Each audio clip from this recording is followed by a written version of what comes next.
ฟังมุมมองของท่านทูตรัสเซียไปแล้วช่วงนี้เรามาฟังมุมมองของท่านทูตยูเครนต่อวิกฤตไครเมียกันบ้างค่ะ Ambassador, the interim government in Kiev and the West might view the Crimean referendum as illegal, but it went ahead anyways.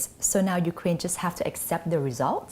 No, Ukraine considers both Crimean authorities illegal and we consider illegal referendum, so-called referendum, which took place in Crimea. This referendum completely violates the fundamental provision of Ukrainian constitution.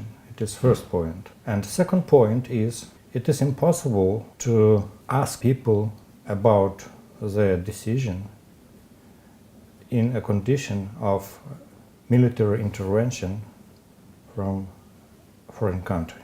But what can Ukraine do about it? Because now pro-Russian forces are in control of Crimea already. Yes, that's true. Ukraine will never recognize results of this so-called referendum and results of de facto annexation of Crimea by Russian Federation. From our side, we will do diplomatic and political measures to settle the conflict. Of course, there are many options regarding that, but in fact, it's not perfect.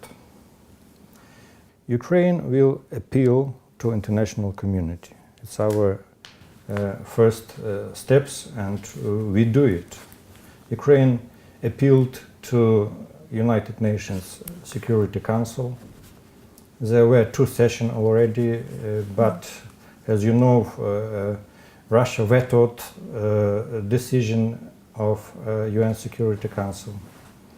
Ukraine will appeal to General Assembly of United Nations, to OSCE, Council of Europe, NATO, and other international organizations.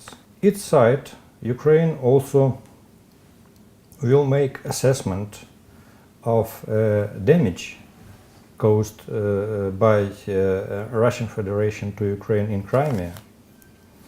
And Ukraine will address international courts for compensation. Now this issue under consideration of Ukrainian Ministry of Justice. Ukraine will also use another peaceful means to settle the conflict. But the result of the referendum is also very interesting, Ambassador.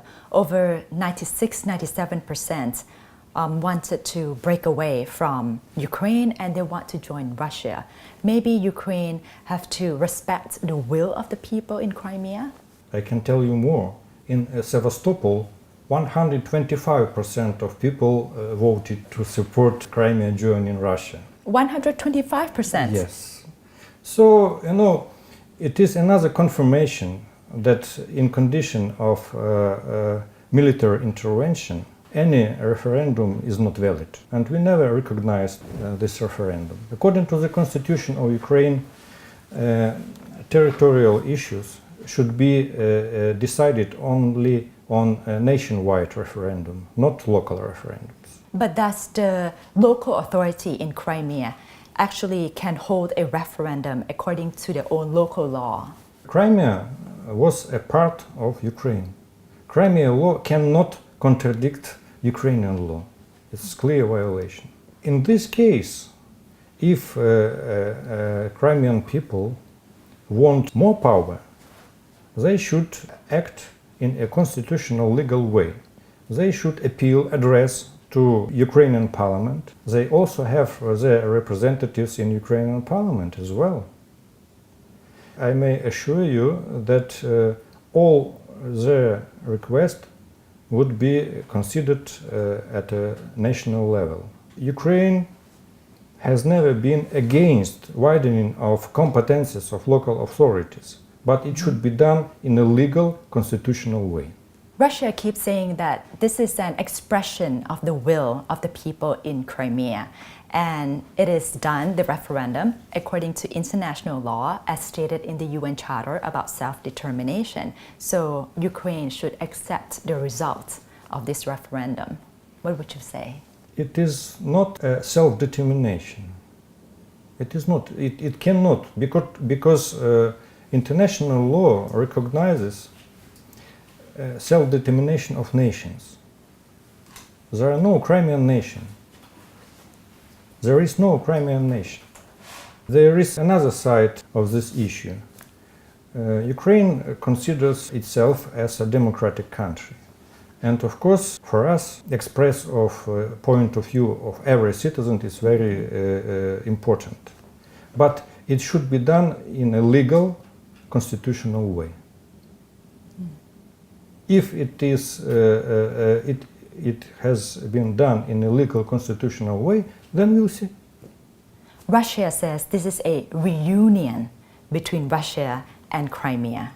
What would be Ukraine's description of the situation?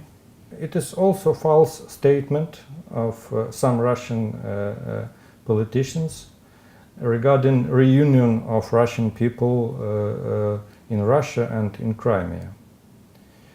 I also may ask you, for example, in Israel, there are more than 1 million of Russian-speaking people. Does it mean that one day Russia decides to reunion 1 million of the Russian-speaking fellows in Israel? I don't know. I don't know. It is one side of the problem.